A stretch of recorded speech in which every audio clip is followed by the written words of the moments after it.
নমস্কার। আরও একটি নতুন রেসিপির সাথে তানিয়াস রান্নাঘরে আপনাদের স্বাগত জানাই। আজকে আমি ২ টি জলখাবার থালি আপনাদের সাথে শেয়ার করছি। এটা কিন্তু টিফিনও বলা যেতে পারে, বাচ্চাদের টিফিনেও কিন্তু বড়দের টিফিনেও এই খাবার দুটি দেওয়া যেতে পারে। তার জন্যে দেখুন, আমি পাউরুটি একটা ফ্রাই প্যানে এপিঠ-ওপিঠ করে বেশ কড়া করে পাউরুটি দুটো সেঁকে নিলাম, সেটা নামিয়ে নিচ্ছি। এবার আমি একটা ডিমের পোচ তৈরি করব।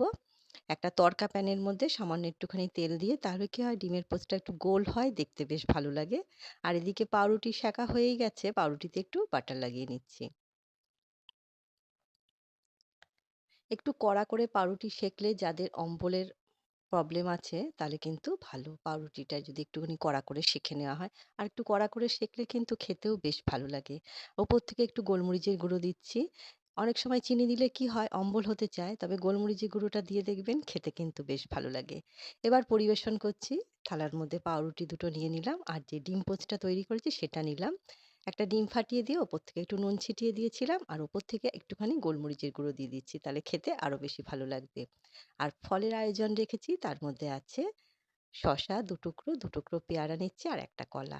আর ১ গ্লাস জল আমি সবসময় রাখি, সেটা তো আছেই। আপনাদের কেমন লাগলো ছোট্ট একটা কমেন্ট করে অবশ্যই জানাবেন। দ্বিতীয় থালিতে করছি আমি, সেটাতেও ডিমেরই একটা আয়োজন হচ্ছে। ২ টো ডিম ফাটিয়ে নিলাম একটা বাটির মধ্যে।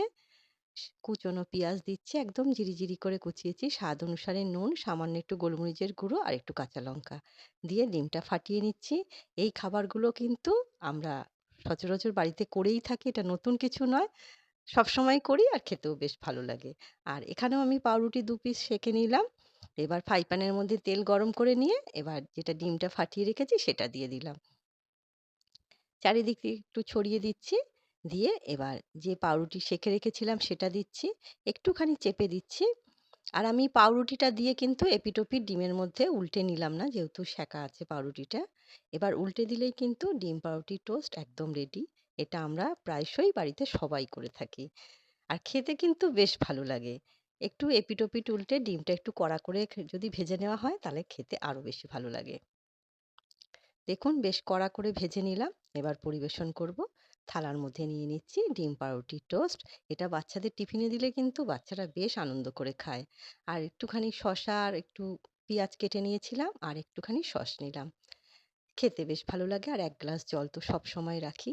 ২ টি জলখাবার থালির আয়োজন আপনাদের কেমন লাগলো ছোট্ট একটা কমেন্ট করে অবশ্যই জানাবেন। আজ তবে এই পর্যন্তই। দেখা হবে পরের একটি নতুন রেসিপির সাথে। সবাই সুস্থ থাকবেন, ভালো থাকবেন।